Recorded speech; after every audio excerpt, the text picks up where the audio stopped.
Hello, TJ Bellotti here again. Thanks for stopping back. I have one more question that a friend of mine asked another individual that started another company, and it was this. How do I know when to quit my day job, and what does my startup look like? How should I launch? So let me give this as an answer. I wouldn't be able to tell anybody when the right day is to break away from the working for another company and going out on your own specifically. But there's a couple different scenarios that we have to cover. So let's see if I can do that in a succinct manner. If you are a husband and wife, and the husband has a job and the wife has a job, but the wife is considering rolling out on her own as a startup, as a small business startup, and the husband's going to continue working where he works. That kind of helps things a lot. I mean, the husband might have benefits. The husband might earn enough money to cover the basic bills that the family has, so that as the wife starts her business, there's not as much pressure to earn money quickly so that you can cover the bills that you have.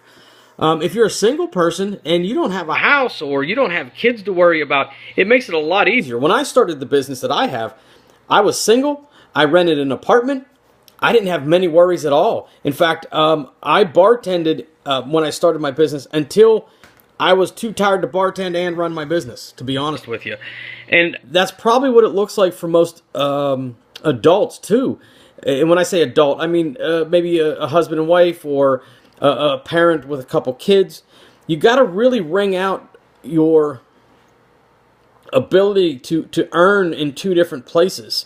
And once you wring that out and you're pretty stretched thin and you can't do either one well, that's when it's time to break away.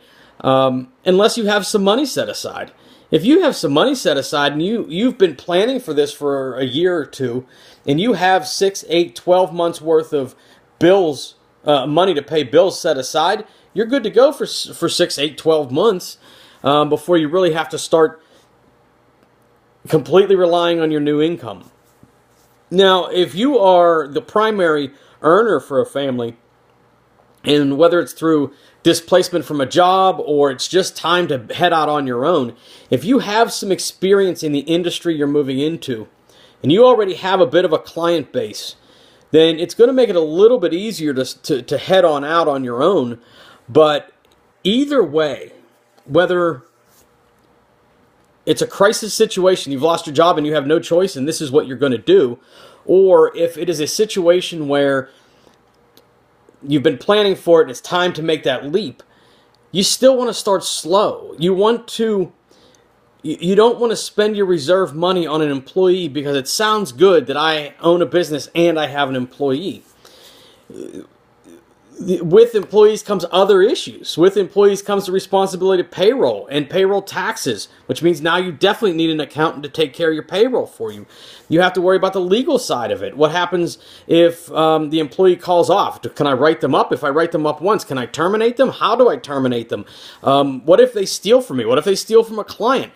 There's 100 scenarios that you really don't want to put that pressure on yourself at the beginning. At the beginning, you want to learn how to do the job you're doing. For my brother and I, we took years to learn all the different aspects of our company. We could run and start a cleaning company anywhere in the United States in about 6 minutes. But that's just because we spent so much time at the beginning being the only people working. So my suggestion is always start out conservatively. And again, there's startups that are looking for venture capital of millions of dollars that they're going to start out with an office and computer banks and all the other stuff. That's fine. That's a different type of animal. That's not who I'm talking to. Who I'm talking to is the person who wants to have a small company, wants to work for themselves. They want 2 or 3 employees. They want to start something that they can pass on to their kids, or a husband and wife that wants to start a catering company. They don't have grand dreams of opening up a restaurant in 6 months and open up a second restaurant in a year and franchising and the whole large-scale concept, because that's a very difficult road to go down. I'm talking to the people that want to start their own company. They want to sit in their home office in their slippers and develop websites, and they want to do social media for companies on their phone while they're sitting and having coffee in Starbucks. That's awesome. You can do that. But you don't need to start out the race at 60 miles an hour. Start out at 10. Ease into it. See what it is to have a client. And once you get a client, build a relationship with that client. I've said it in a couple other videos, and I tell my brother and I talk about it all the time, and I tell my employees all the time, I would rather be very broad and deep with my clients. I would rather them immediately think of us for any need that they have in the industry that we work in, instead of wondering, well, who can I call to do this? They already know that we do it because we have a relationship with them.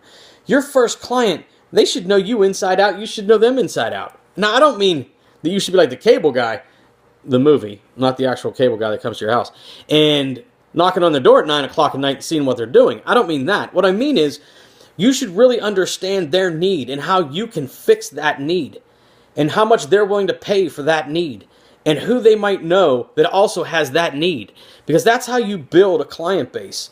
Whenever I said I'd rather be wide, I meant a very wide client base. That's what you want. You don't want 3 or 4 very big clients, and if you lose 1 or 2 of them, you're out of the business anyway. So my advice again is you'll know it's either time to go out on your own because you're either forced out on your own, or because you're so strong, so tired, and so wrung out from trying to work 2 jobs that you have no choice but to go out on your own. And as far as what it looks like when you launch slowly, launch methodically, launch with intent and with some systems in place. If you follow some of the systems that we've talked about, and I'm going to talk about a little bit more, of doing the same thing every day, doing the same thing every week, you really start to slowly see yourself taking baby steps forward. And once you start taking baby steps forward and you get better and better and better and better, that's when you start picking up speed and you build a business over time that is very solid. So I can't answer your question as far as what does it exactly look like, and I can't answer your question when to go out there. But I can tell you that you should not be planning on quitting your job before you even have a client. You should not be planning on a date where you say, I'm starting my business on January 1st. On June 7th, I quit my real job. Because you don't know what things will look like on June 7th. Excuse me. So, plan for the best you can. Get out there and start working. And you'll feel when things start to get to be too much or when things need to shift. If you have any more questions, please throw them in the comments down below. I'll talk to you soon. Have a great afternoon.